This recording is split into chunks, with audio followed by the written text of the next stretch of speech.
The squad depth issues we already knew existed. A little bit too much hate for Chris Wood. And just perspective needed a little bit from some Newcastle fans. It's the Sheffield Wednesday last word, so stick around.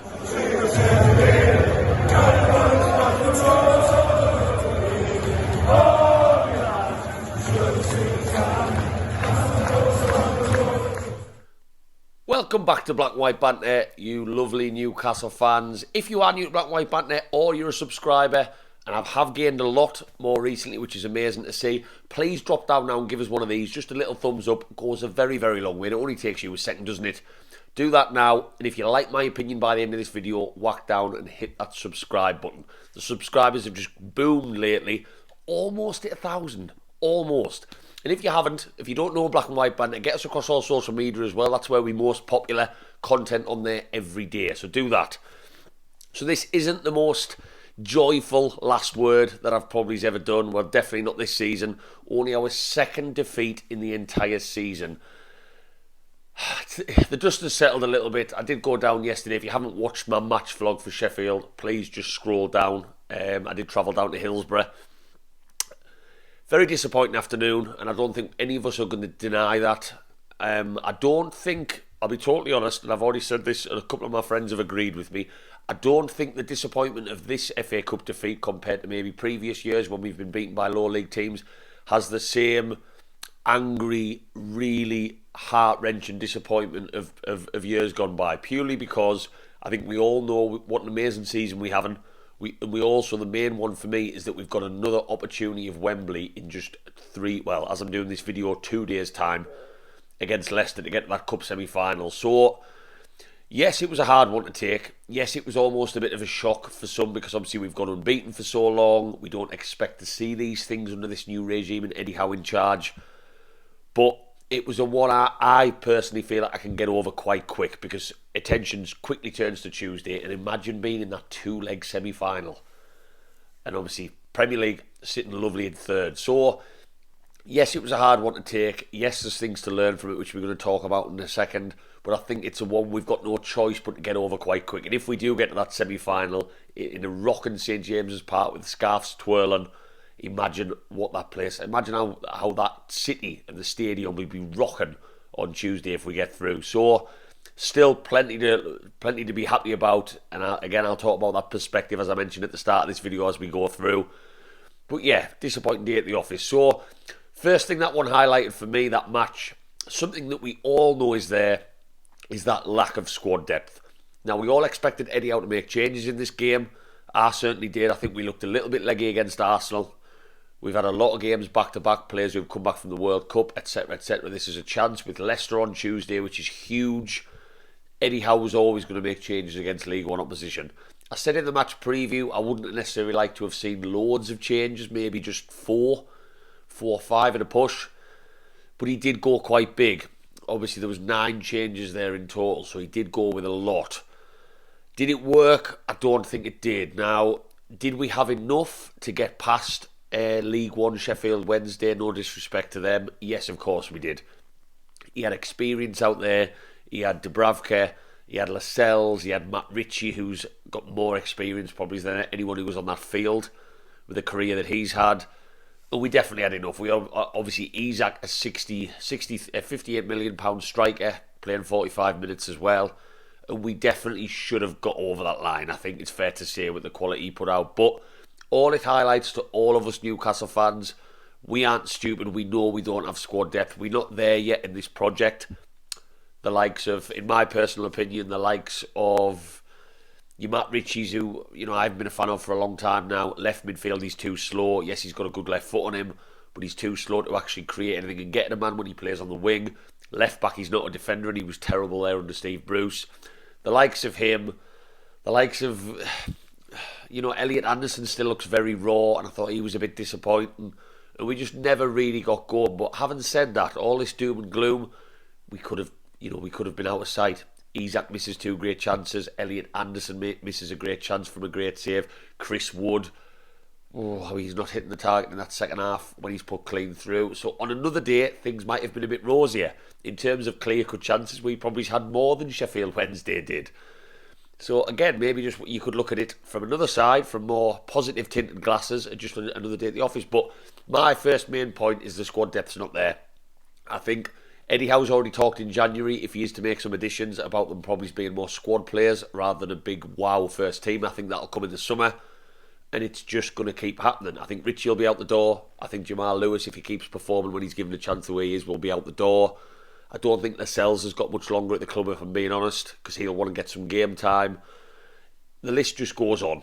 Your Jacob Murphy's, he doesn't have that much quality. I don't think Chris Wood will be at the club much longer. He was a means to an end, no disrespect to him, when we were fighting relegation. And it's a process. When Man City were taking over, when Chelsea were taking over many moons ago, you're not going to have an incredible squad overnight. We've managed to get a good team in a shorter period of time than what I expected, with the Botmans, the Brunos, the changing fortunes with Almiron, which has been very fortunate. The Trippiers, Nick Pope, these players have come in quite fast to build a new, amazing foundation. But having an amazing squad takes a crazy amount of money within FFP, financial fair play, and it also takes a massive revamp. Players need to leave first. So it's going to keep happening. And it just highlighted that to me. We aren't there yet to be able to put out 9 changes and have a really solid team. We just don't have that squad for that. And again, depending on how we look at it, there's going to be people saying that we do, because we should have won that game. But hey ho. The next one for me, obviously I talked about Chris Wood missing that chance. In the second half. Wow. Put clean through.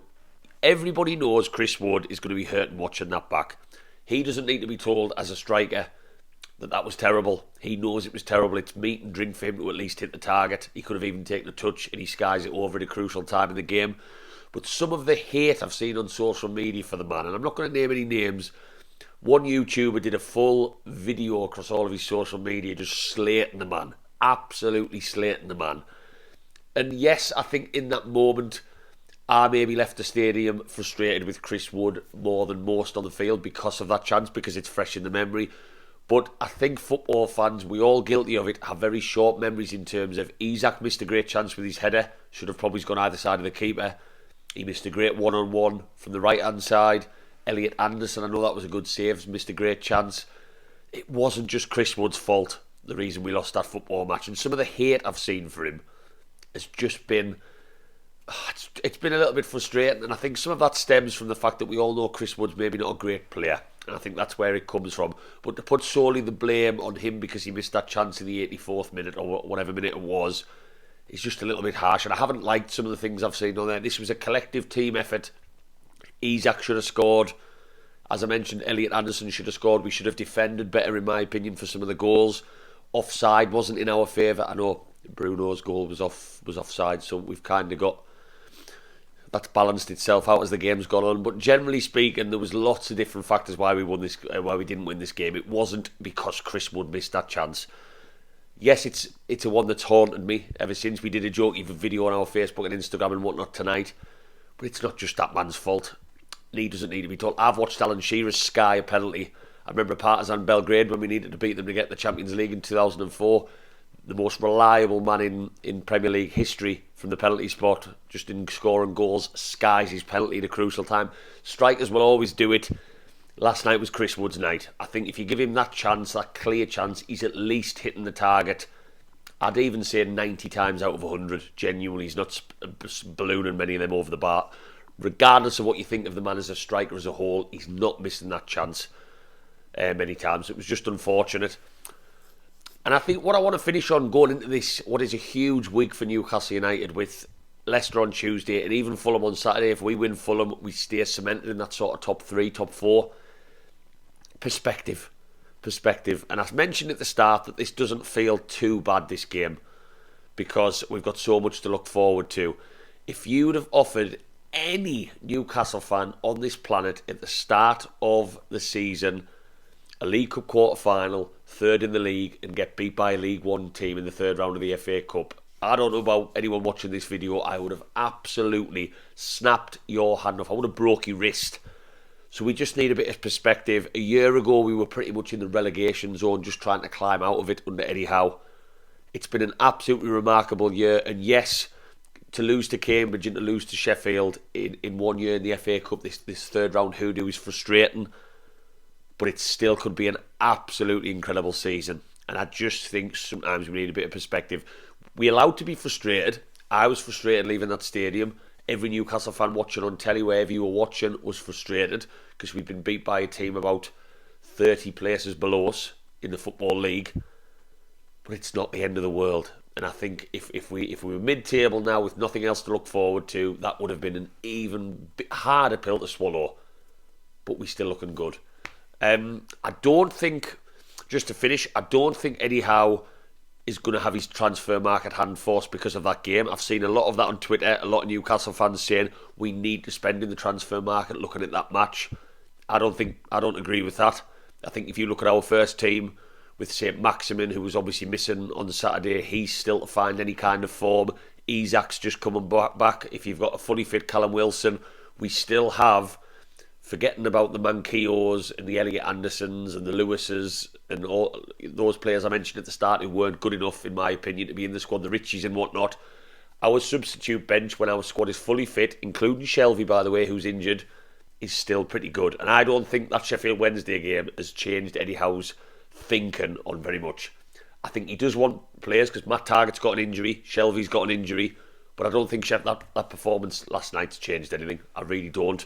And I just think we need to stay positive as a fan base. We've got so much to look forward to, starting with Leicester on Tuesday night. So yeah, not the happiest of weekends. Not a nice one for me to be signing off on. As you can probably tell, I'm full of cold as well, which hasn't made my weekend any nicer in the aftermath of that trip down to Sheffield.